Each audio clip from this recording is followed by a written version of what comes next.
영업비밀 손해배상 사건에서 손해액을 정확히 계산하기 어려운 건 너무 자연스러운 일입니다. 그런데 이때 법원은 구체적인 손해액이 얼마인지를 묻습니다. 이런 단위까지 정확하게 입증하지 못하면 소송에서 지는 걸까요? 경제범죄의 판을 바꾸는 경제전문 변호사 김나기입니다.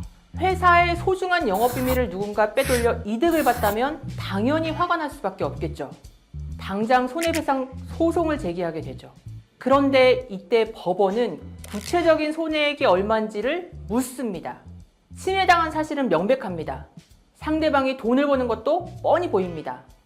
하지만 우리 기술 덕분에 상대가 구체적으로 얼마를 벌었는지, 우리 매출이 정확히 얼마나 줄었는지 숫자로 증명하는 거 생각보다 어렵습니다.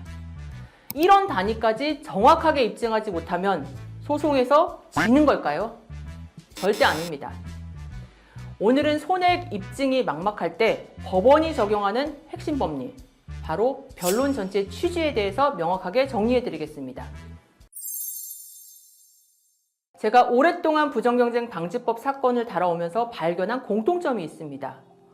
법원 역시 손해액을 정확하게 금액으로 계산하기는 어렵다는 점을 너무 잘 알고 있다는 겁니다.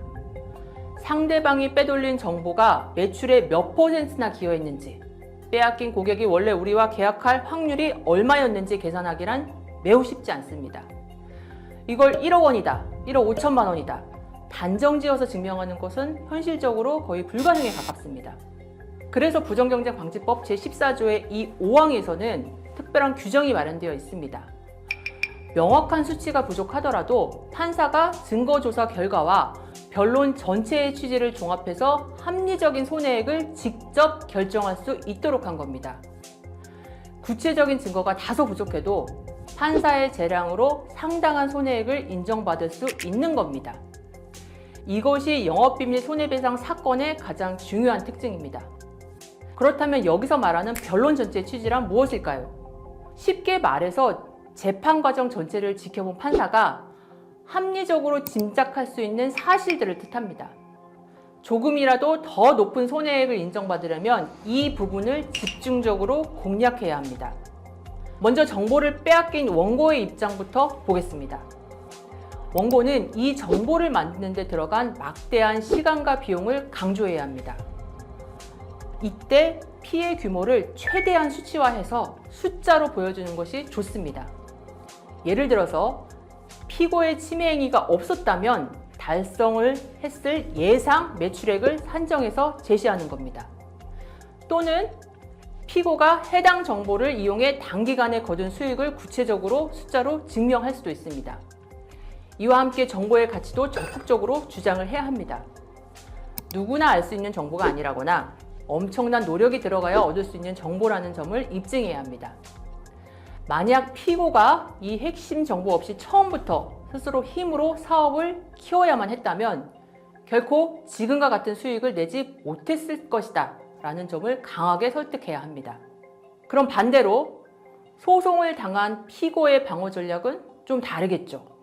원고가 내세우는 정보의 가치는 철저하게 깎아내려야 합니다. 그리고 그 대신 피고가 스스로 쏟은 노력과 기여도가 훨씬 컸다는 점을 강하게 부각해야 하죠. 제가 실제로 방어를 맡아 손해액을 대폭 깎았던 전략들이 있습니다. 핵심은 그 정보 하나만으로 직접적인 매출이 나오는 구조가 아니라는 점을 파고드는 겁니다. 우선 비즈니스의 성공은 정보 자체가 아니라 개개인의 뛰어난 영업 능력과 노력 덕분이라는 점을 강조합니다. 또한 반출된 정보는 시간이 지나면 가치가 떨어지는 소모성 자료에 불과하다는 점도 함께 주장을 해야 합니다. 결론적으로 이 정보로 인해 실제로 얻는 이익이 없다라는 점을 법리적으로 증명해내는 것이 방어의 핵심입니다. 이렇게 양측의 주장이 팽팽하게 맞설 때 법원은 결국 변론 전체의 취지라는 카드를 꺼냅니다. 판사는 여러 가지 종합적으로 따져봅니다. 원고가 자료를 모으고 정리하는 데 투자한 비용은 얼마인지, 피고가 비밀유지 의무를 얼마나 악의적으로 위반했는지도 봅니다.